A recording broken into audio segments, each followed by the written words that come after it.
Michel Foucault a été invité par l'Université catholique de Louvain, la faculté de droit et l'école de criminologie à donner une série de cours-conférences qu'il a intitulé « Mal faire, dire vrai » sur la fonction de l'aveu en justice. Pour vous présenter à nos auditeurs,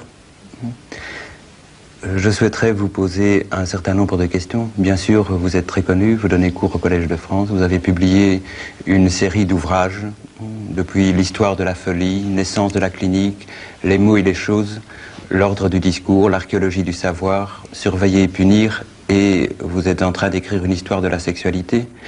Ces ouvrages sont pour la plupart connus, certains plus que d'autres. Certains ont suscité des débats parfois passionnés. Mais il me semblerait intéressant que vous puissiez nous dire un peu comment vous avez cheminé à travers une série de problématiques, une série de questions. Pourquoi vous vous êtes intéressé à l'histoire de la psychiatrie, à l'histoire de la médecine, à la prison, maintenant à l'histoire de la sexualité. Pourquoi aujourd'hui vous semblez vous intéresser à l'histoire du droit? Quel a été au fond votre itinéraire? Qu'est-ce qui a été le fil conducteur de votre réflexion? S'il est possible de répondre à une telle question.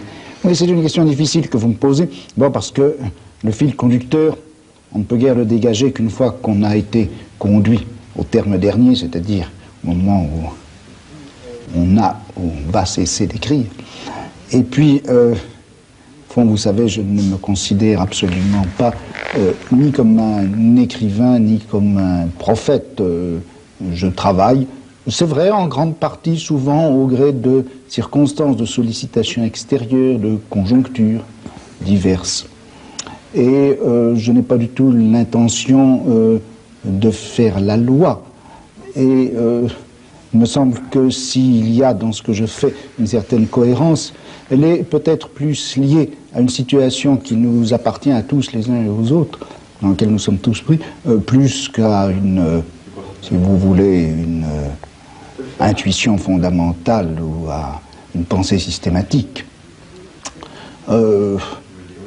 C'est vrai, si vous voulez, que, me semble, que la philosophie moderne, peut-être depuis le jour où Kant a posé la question Was ist Aufklärung, c'est-à-dire qu'est-ce que c'est que notre actualité, qu'est-ce qui se passe autour de nous, qu'est-ce que c'est que notre présent. Il me semble que la philosophie a acquis là une dimension où que s'est ouverte pour elle une certaine tâche qu'elle avait ignorée ou qui n'existait pas pour elle auparavant, et qui est de dire qui nous sommes, de dire qu'est-ce qu'est notre présent, qu'est-ce que c'est que ça aujourd'hui. C'est évidemment une question qui n'aurait pas eu de sens pour Descartes. C'est une question qui commence à avoir du sens pour Kant, quand il se demande ce que c'est que la Aufklärung, et c'est une question qui est en un sens la question de Hegel. Qu'est-ce que c'est que le maintenant? Oui. C'est la question aussi de Nietzsche. Bon, et je pense que la philosophie, parmi différentes fonctions qu'elle peut et qu'elle doit avoir, a aussi celle-là, de s'interroger sur ce que nous sommes dans notre présent et de notre actualité. Je dirais que c'est en un sens autour de cela que je pose la question, et dans cette mesure, eh bien, je suis nietzschéen ou hegelien ou kantien, de par ce côté-là. Bon, comment est-ce que je suis venu alors à poser ce genre-là de questions? Bon, pour faire deux mots sur l'histoire de notre vie intellectuelle aux uns et aux autres, disons dans l'Europe occidentale après la guerre, on pourrait dire ceci, c'est qu'on disposait, vers les années 1950, d'une part, d'une perspective, d'un mode d'analyse qui était très profondément inspiré par les phénoménologies, qui était en un sens à ce moment-là une philosophie, je dirais, dominante. Dominante, je ne mets aucune péjoration dans ce mot-là, je ne veux pas dire qu'il y avait dictature ou despotisme de ce mode-là de pensée, mais dans l'Europe occidentale, en particulier en France, la phénoménologie était était un style général d'analyse. Bon, c'est un style d'analyse qui revendiquait comme l'une de ses tâches fondamentales l'analyse du concret. Bon, et il est très certain que de ce point de vue-là, on pouvait rester un petit peu insatisfait dans la mesure où le concret auquel se référait la phénoménologie, ce concret était, comment dire, un petit peu académique et universitaire. Vous aviez des objets privilégiés. de la description phénoménologique, qui était ou l'expérience vécue, ou la perception d'un arbre à travers la fenêtre du bureau. Enfin, je suis un peu sévère, mais le champ d'objet que la phénoménologie parcourait était, je dirais, un peu prédéterminé par une tradition philosophique et universitaire qu'il valait peut-être la peine un petit peu d'ouvrir. Bon. Deuxièmement, autre forme de pensée dominante, importante, c'est évidemment le marxisme, qui lui se référait à tout un domaine d'analyse historique sur lequel, en un sens, il faisait l'impasse. Dire, autant la lecture des textes de Marx, l'analyse des concepts de Marx était une tâche importante, autant les contenus historiques, le savoir historique auquel ces concepts devaient se rapporter, et pour lesquels ils devaient être opératoires, ces domaines historiques étaient un petit peu laissés pour compte, ou en tout cas le marxisme, enfin, une histoire marxiste concrète n'était pas en France du moins très développée. Puis il y avait un troisième courant qui était en France très spécialement développé, qui était l'histoire des sciences, avec des gens comme Bachelard, Jean Quillen, etc., Cavaillès avant-guerre, et qui était le problème de savoir est-ce qu'il y a une historicité de la raison et est-ce qu'on peut faire l'histoire de la vérité. Bon, si vous voulez, moi je dirais que je me suis situé un peu au croisement de ces différents courants et de ces différents problèmes, en me posant par rapport à la phénoménologie la question de savoir, mais est-ce que, plutôt que de faire la description un peu intériorisée de l'expérience vécue, est-ce qu'il ne faut pas, est-ce qu'on ne peut pas faire l'expérience l'analyse d'un certain nombre d'expériences collectives et sociales. La conscience de celui qui est fou est importante à décrire, comme l'ont montré les travaux de Binswanger et de Kuhn, mais après tout, est-ce qu'il n'y a pas une structuration culturelle et sociale de l'expérience de la folie? Et est-ce que cela ne doit pas être analysé?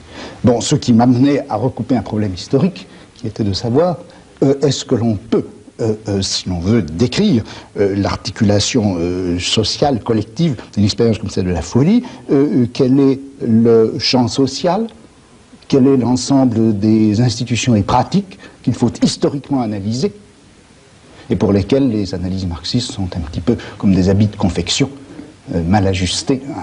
Effectivement.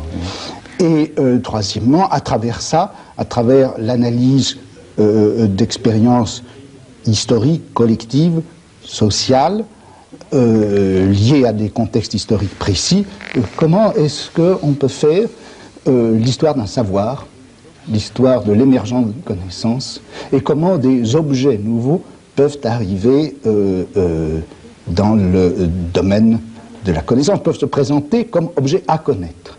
Alors, si vous voulez, concrètement, ça donne ceci. Est-ce qu'il y a ou non une expérience de la folie caractéristique d'une société ou d'un type de société comme les nôtres? Comment cette expérience de la folie a pu se constituer? Comment est-ce qu'elle a pu émerger? Et à travers cette expérience de la folie, comment est-ce que la folie a pu se constituer comme objet de savoir pour une médecine qui se présentait comme médecine mentale? Ce qui donne en gros, à travers quelle transformation historique, quelle modification institutionnelle s'est constituée une expérience de la folie dans laquelle il y a à la fois le pôle subjectif de l'expérience de la folie et ce pôle objectif de la maladie mentale. Bon, voilà un petit peu sinon l'itinéraire, du moins le point de départ. Oui. Bon. Et alors pour en revenir un petit peu à la question que vous me posiez, pourquoi avoir pris ces objets-là, je dirais qu'il me semblait, et alors c'était peut-être là le quatrième courant, le quatrième point de référence de mon cheminement ou de mon piétinement, ça a été, si vous voulez, des textes plus littéraires, moins intégrés dans la tradition philosophique. Je pense à des écrivains comme Blanchot, comme Marteau, comme Bataille, qui ont été, pour des gens de ma génération, je crois, très importants, et qui étaient, au fond, la question des expériences limites. Ces formes d'expérience qui, au lieu d'être considérés comme centraux, d'être valorisés positivement dans une société, sont considérés comme des expériences limites, les expériences frontières, à partir de quoi est remis en question cela même qui est considéré d'ordinaire comme acceptable. Oui. Alors, en un sens, faire de l'histoire de la folie une interrogation sur notre système de raison. Comme une expérience limite, la folie comme une expérience limite. C'est ça. Par exemple, quel est le rapport entre la pensée médicale, le savoir de la maladie et de la vie, qu'est-ce que c'est par rapport à l'expérience de la mort, et comment est-ce que le problème de la mort a été intégré dans ce savoir, ou comment ce savoir a été indexé à ce moment, ce point absolu de la mort. Même chose pour le crime par rapport à la loi. Au lieu d'interroger la loi elle-même, et qu'est-ce qui peut fonder la loi, prendre le crime comme le point de rupture par rapport au système. Et prendre ce point de vue-là pour interroger qu'est-ce que c'est donc la loi. Prendre la prison comme ce qui doit nous éclairer sur ce que c'est que le système pénal, plutôt que de prendre le système pénal, de l'interroger de l'intérieur, de savoir comment il s'est fondé, comment il se fonde et se justifie, pour en déduire ensuite ce qu'a été la prison. Voilà. Vous avez présenté la philosophie comme, dans son actualité, au fond depuis Kant, comme posant une question qui est une question, je pense, qui nous concerne tous, et qui permet, au fond, à l'homme de s'interroger sur sa situation dans l'histoire, dans le monde, dans la société. Il me semble qu'à travers tout ce que vous avez écrit, depuis l'histoire de la folie et jusqu'à l'histoire de la sexualité, il y a une perception de cette réalité, ou du moins il y a la perception d'un élément de cette réalité qui semble vous intéresser particulièrement et qui concerne tout ce qu'on pourrait appeler les techniques d'enfermement, de surveillance, de contrôle, bref, la manière dont l'individu dans notre société a été progressivement contrôlé. Est-ce que vous pensez qu'effectivement il s'agit là d'un élément qui, déjà depuis un certain temps, depuis peut-être l'époque classique dans notre histoire, est très déterminant pour comprendre cette modernité ? Oui, c'est vrai. Si vous voulez, ce n'est pas un problème que je m'étais posé au départ. C'est petit à petit, en étudiant un certain nombre de choses, comme justement la psychiatrie, la médecine, le système pénal, que tous ces mécanismes d'enfermement, d'exclusion, de surveillance, de contrôle individuel ont paru très intéressants et très importants. Bon, je dirais que j'ai peut-être posé ces questions-là d'une façon un peu sauvage à un moment donné, au moment où je me suis aperçu qu'elles étaient importantes. Bon, je crois qu'il faut bien délimiter de quoi il s'agit et quel est le genre de problème que l'on peut poser à propos de tout cela. Il me semble que dans la plupart des analyses, soit des analyses de type proprement philosophique, soit dans des analyses plus politiques, sinon des analyses marxistes, la question du pouvoir avait été relativement marginalisée. Ou en tout cas, c'est ça. Ou en tout cas, simplifiée. Ou bien il s'agissait de savoir quels étaient les fondements juridiques pouvant légitimer un pouvoir politique, ou bien il s'agissait de définir le pouvoir dans une fonction de simple conservation ou reconduction de rapports de production. Alors, ou il s'agissait de la question philosophique du fondement ou de l'analyse historique de la superstructure. Ceci me paraissait insuffisant, m'a paru insuffisant pour un certain nombre de raisons. D'abord parce que je crois, et un certain nombre de choses dans les domaines un peu concrets, j'ai essayé d'analyser, le montrent, les rapports de pouvoir sont beaucoup plus profondément implantés qu'au simple niveau des superstructures. Bon. Deuxièmement, la question théorique du fondement du pouvoir est importante, mais je m'excuse, le pouvoir ne fonctionne pas à partir de son fondement. Bien sûr. Il y a des pouvoirs non fondés qui fonctionnent très bien et des pouvoirs qui ont cherché à se fonder, qui se sont effectivement fondés et qui finalement n'ont pas fonctionné. Bon, si vous voulez, mon problème a été de me dire, mais est-ce qu'on ne peut pas étudier la manière dont effectivement fonctionne le pouvoir ? Alors quand je dis le pouvoir, il ne s'agit absolument pas de repérer une instance ou une espèce de puissance qui serait là, occulte ou visible, peu importe, et qui diffuserait son rayonnement nocif à travers le corps social ou qui étendrait d'une façon fatale son réseau. Il ne s'agit pas de, pour le pouvoir ou pour quelque chose qui serait le pouvoir, de jeter un grand filet de plus en plus serré qui étranglerait et la société et les individus. C'est absolument pas de ça qu'il s'agit. Le pouvoir, c'est des relations. Le pouvoir, ce n'est pas une chose. Une relation entre deux individus, et une relation qui est telle que l'un peut conduire la conduite d'un autre, ou déterminer la conduite d'un autre. La déterminer volontairement en fonction d'un certain nombre d'objectifs qui sont les siens. Autrement dit, quand on regarde ce qu'est le pouvoir, c'est l'exercice de quelque chose qu'on peut appeler le gouvernement, au sens très large. On peut gouverner une société, on peut gouverner un groupe, on peut gouverner une communauté, on peut gouverner une famille, on peut gouverner quelqu'un. Et quand je dis gouverner quelqu'un, c'est simplement au sens où l'on peut déterminer sa conduite en fonction de stratégies, en utilisant un certain nombre de tactiques. Donc, si vous voulez, c'est la gouvernementalité, au sens large, entendu donc comme ensemble des relations de pouvoir et techniques qui permettent à ces relations de pouvoir de s'exercer. C'est cela que j'ai essayé d'étudier. Comment est-ce qu'on a gouverné les fous? Comment est-ce que le problème du gouvernement des malades, encore une fois, je mets le gouvernement entre guillemets, en lui donnant un sens à la fois large et riche, comment est-ce qu'on a gouverné les malades? Qu'est-ce qu'on en a fait? Quel statut on leur a donné? Où est-ce qu'on les a placés? Dans quel système de traitement, de surveillance aussi, de bienveillance, de philanthropie, de quel champ économique les soins apportés aux malades? C'est tout cela que je crois qu'il faut essayer de voir. Alors, c'est certain que cette gouvernementalité n'a pas cessé, d'un certain point de vue, de devenir plus stricte au cours des âges. Le pouvoir dans un système politique comme ceux qu'on a connus au Moyen-Âge, ces pouvoirs, entendus au sens donc de gouvernement des uns par les autres, étaient finalement assez lâches. Le problème, c'était de prélever, de faire le prélèvement fiscal qui était nécessaire,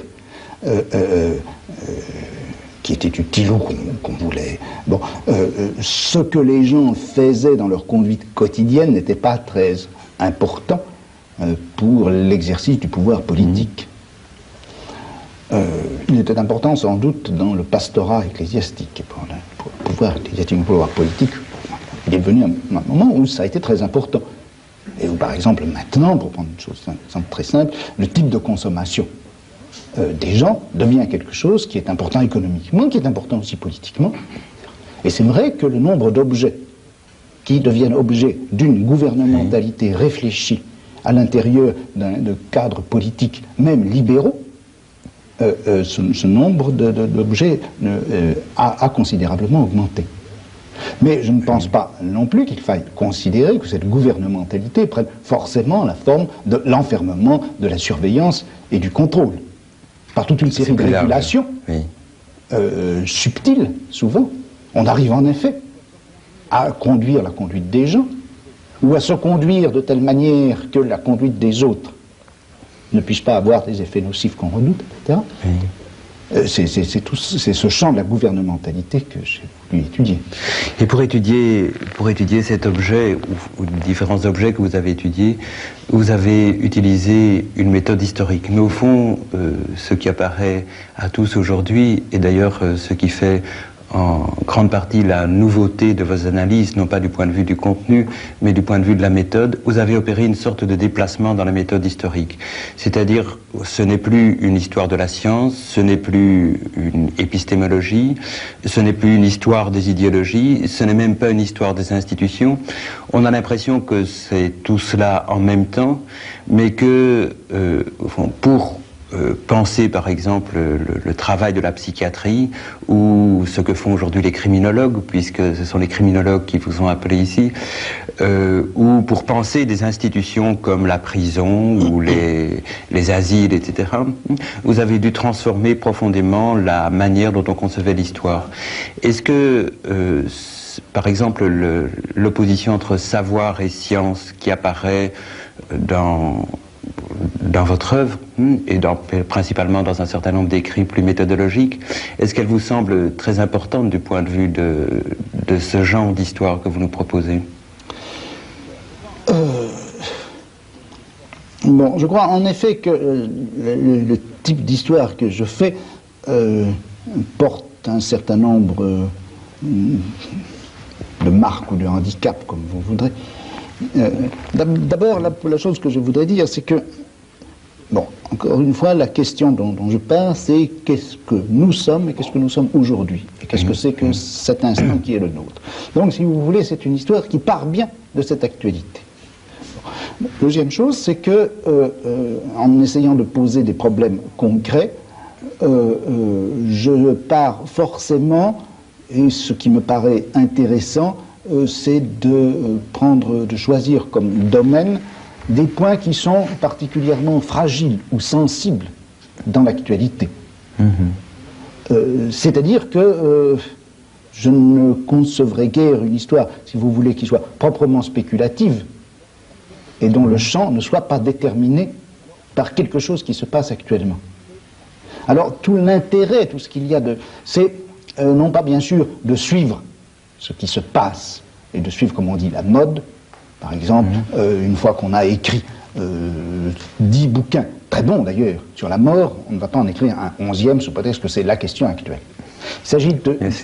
Le jeu, c'est d'essayer de détecter, parmi les choses dont on n'a pas encore parlé, quelles sont celles qui, actuellement, montrent, donnent quelques indices plus ou moins diffus de fragilité dans notre système de pensée, dans notre mode de réflexion, dans notre pratique. Il y avait, si vous voulez, vers les années 55, quand je travaillais dans des hôpitaux psychiatriques, il y avait une espèce de crise latente, quelque chose dont on sentait bien que ça s'écaillait. Et on n'en avait pas encore beaucoup parlé. Mais pourtant, ça se vivait assez intensément. La meilleure preuve que ça se vivait, c'est que, à côté, en Angleterre, et sans qu'on n'ait eu jamais aucun rapport les uns avec les autres, des gens comme Laing et Cooper, eux aussi, se battaient avec le même problème. Donc c'est une histoire qui se réfère toujours à une actualité. Même chose pour le problème de la médecine. C'est vrai que la question du pouvoir médical, ou en tout cas du champ institutionnel à l'intérieur duquel le savoir médical fonctionne, était une question qui commençait à se poser, qui était même assez largement posée vers les années 60, qui n'est entrée dans le domaine public qu'après 1968. Bon, c'est donc une histoire de l'actualité en train de se dessiner. Oui. Mais par rapport à cette actualité, au fond, la manière dont vous élaborez l'histoire, elle me semble originale, elle me semble... Est-ce qu'elle est, au fond, elle est réglée par l'objet même que vous analysez? C'est en raison de ces problèmes que vous percevez comme étant fragiles ou comme étant des problèmes clés dans notre société que vous êtes amené à en refaire l'histoire, pour les éclairer bien sûr, mais à en refaire l'histoire d'une manière spécifique?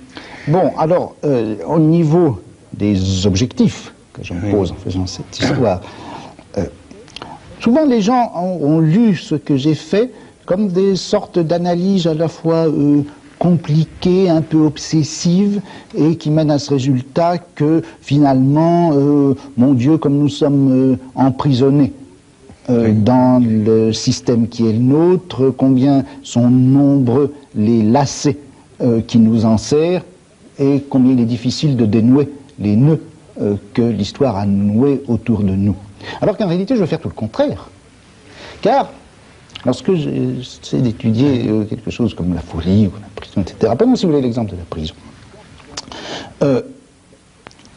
Quand on discutait, il y a encore quelques années, disons au début des années 70, avec les gens sur la réforme du système pénal, une chose me paraissait très frappante, c'est que, par exemple, bien sûr, on posait la question théorique du droit de punir.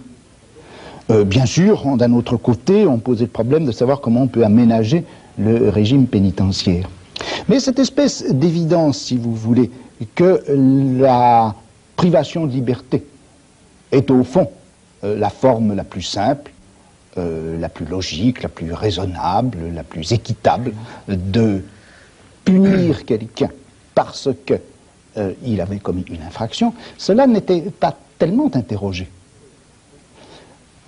Or, ce que j'ai voulu faire, c'est de montrer combien finalement cette adéquation, pour nous si claire et simple, de la peine avec la privation de liberté, était en réalité quelque chose de récent. Quelque chose de récent, c'est une invention technique qui a été, dont les origines bien sûr sont lointaines, mais qui a vraiment été intégrée à l'intérieur du système pénal et qui a fait partie de la rationalité pénale à partir de la fin du XVIIIe siècle. Et j'ai essayé d'interroger les raisons pour lesquelles la prison était ainsi devenue une sorte d'évidence dans notre système pénal. Il s'agit donc de rendre les choses plus fragiles par cette analyse historique, ou plutôt de montrer à la fois pourquoi et comment les choses ont pu se constituer ainsi, mais montrer en même temps qu'ils se sont constitués à travers une histoire précise. Il faut donc montrer et la logique des choses, ou si vous voulez, la logique des stratégies à l'intérieur desquelles les choses se sont produites, et montrer que ce ne sont pourtant que des stratégies, et que du coup, en changeant un certain nombre de choses, en changeant de stratégie, en prenant les choses autrement, du coup, ce qui nous paraissait évident ne l'est pas. Notre rapport à la folie, c'est un rapport qui est historiquement constitué. Et du moment qu'il est historiquement constitué, il peut être politiquement détruit. Ou, je dis politiquement, en donnant au mot politique un sens très large. En tout cas, il y a des possibilités d'action, puisque c'est à travers un certain nombre d'actions, de réactions, etc., à travers un certain nombre de luttes, de conflits, pour répondre à un certain nombre de problèmes, qu'on a choisi ces solutions-là. J'ai voulu réintégrer beaucoup des évidences de notre pratique dans l'historicité même de ces pratiques. Et du coup, les déchoir de leur statut d'évidence pour leur redonner la mobilité qu'elles ont eue et qu'elles doivent toujours avoir dans le champ de nos pratiques. Oui, dans vos conférences actuelles, vous utilisez le terme véridiction, qui se réfère à dire la vérité et qui touche un problème de vérité. Dans la méthode, dans ce que vous venez de dire concernant à la fois votre intérêt pour l'actualité et la manière dont vous envisagez l'histoire et la constitution même, au fond, de cette actualité, en quelque sorte, vous remettez en question ce qu'on pourrait penser être les fondements de telle ou telle pratique, et vous avez dit que vous avez dit à propos du pouvoir, le pouvoir ne fonctionne pas à partir de son fondement, mais il y a effectivement toujours des justifications ou des réflexions philosophiques qui visent à fonder le pouvoir. Votre méthode historique elle-même, qui est une méthode qui fait une sorte d'archéologie ou de généalogie peut-être selon les objets ou selon le développement même de votre pensée, vise à montrer que finalement il n'y a pas de fondement à des pratiques de pouvoir. Est-ce que vous seriez d'accord pour dire qu'au fond, d'un point de vue philosophique et dans l'ensemble de votre développement, ce que vous visez, c'est aussi à déconstruire toute entreprise qui viserait à donner un fondement au pouvoir? Mais je crois que l'activité de donner un fondement au pouvoir, l'activité qui consiste à s'interroger sur qu'est-ce qui fonde le pouvoir que j'exerce, ou qu'est-ce qui peut fonder le pouvoir qui s'exerce sur moi, je crois que cette question est importante. Elle est essentielle. Je dirais que c'est la question qui est fondamentale. Mais le fondement que l'on donne en réponse à cette question fait partie d'un champ historique à l'intérieur duquel elle a une place tout à fait relative, etc. C'est-à-dire qu'on ne trouve pas le fondement, mais il est très important que dans une culture comme la nôtre, la question est de savoir si on peut le trouver ailleurs ou pas, dans d'autres cultures, ça je n'en sais rien, mais il est très important que pour nous, depuis, ma foi, non seulement des siècles, mais des millénaires, un certain nombre de choses, comme en particulier l'exercice du pouvoir politique, s'interroge lui-même, ou se voit interrogé par des gens qui posent la question, mais qu'est-ce qui vous fonde? Qu'est-ce qui vous légitime? Il y a là un travail critique Mais ce que vous trouvez important, c'est justement le travail critique de cette question qui sans cesse revient, et qui interroge. Il y a 2 millénaires qu'on s'interroge sur le fondement du pouvoir politique. Quand on dit 2 millénaires, c'est 2 millénaires et demi. On s'interroge sur le fondement du pouvoir politique, et c'est cette interrogation qui est fondamentale. Et au fond, le type d'histoire que vous avez faite, c'est bien une analyse vous avez dit des stratégies, oui, mais aussi une analyse de la manière dont un certain nombre de pratiques ont recherché leur propre fondement. Absolument, absolument. Je dirais que c'est l'histoire des, je vais employer encore un mot barbare, mais les mots ne sont barbares que lorsqu'ils ne disent pas bien clairement ce qu'ils veulent dire, si bien que beaucoup de mots familiers sont barbares, parce qu'ils disent beaucoup de choses à la fois ou qu'ils ne disent rien. Et qu'en revanche, certains mots techniques, bizarrement construits, ne sont pas barbares, s'ils disent à peu près clairement ce qu'ils veulent dire. Je dirais que je fais l'histoire des problématisations, c'est-à-dire l'histoire de la manière dont les choses font problème. Comment et pourquoi, et sur quel mode particulier, la folie a-t-elle fait problème dans le monde moderne? Et pourquoi est-ce que c'est devenu un problème important? Problème tellement important qu'un certain nombre de choses, par exemple comme la psychanalyse, qui Dieu sait a diffusé à travers toute notre culture, c'est même partie d'un problème qui était un problème absolument intérieur au rapport que l'on pouvait avoir avec la folie. Bon, c'est l'histoire de ces problèmes.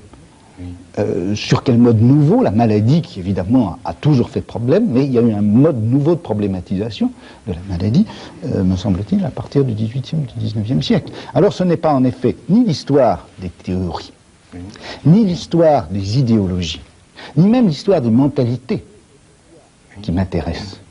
C'est l'histoire des problèmes, c'est si vous voulez la généalogie des problèmes qui m'intéresse. Pourquoi un problème et pourquoi tel type de problème, pourquoi tel mode de problématisation apparaît à un certain moment à propos d'un domaine, par exemple à propos de la sexualité. Bon, j'ai mis très longtemps à commencer à percevoir comment on pouvait répondre à cela. Quel a été le nouveau problème, voyez-vous, à propos de la sexualité, c'est pas tellement de savoir, de répéter indéfiniment la question, voyons, est-ce que c'est le christianisme, ou est-ce que c'est la bourgeoisie, ou est-ce que c'est l'industrialisation qui a amené la répression de la sexualité? La répression de la sexualité, elle n'est intéressante que dans la mesure où, d'une part, elle fait souffrir un certain nombre de gens, encore actuellement, elle est intéressante d'autre part, parce qu'elle a toujours pris des formes diverses, mais ayant toujours existé. Ce qui me paraît un truc important à faire apparaître, c'est comment et pourquoi ce rapport à la sexualité, ou ce rapport à nos comportements sexuels, ont fait problème, et sous quelle forme est-ce qu'ils ont fait problème, car ils ont toujours fait problème.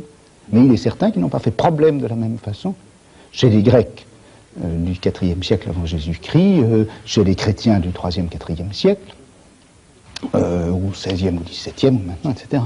C'est cette histoire des problématisations. Alors comment, dans les pratiques humaines, il y a un moment où, en quelque sorte, les évidences se brouillent, les lumières s'éteignent, le soir se fait, et où les gens commencent à s'apercevoir qu'ils agissent à l'aveugle, et que par conséquent, il faut une nouvelle lumière. Il faut une nouvelle lumière, il faut un nouvel éclairage, et il faut de nouvelles règles de comportement. Et alors, là, voilà qu'un objet apparaît. Un objet qui apparaît comme problème. Voilà. Oui. Je voudrais vous poser une dernière question.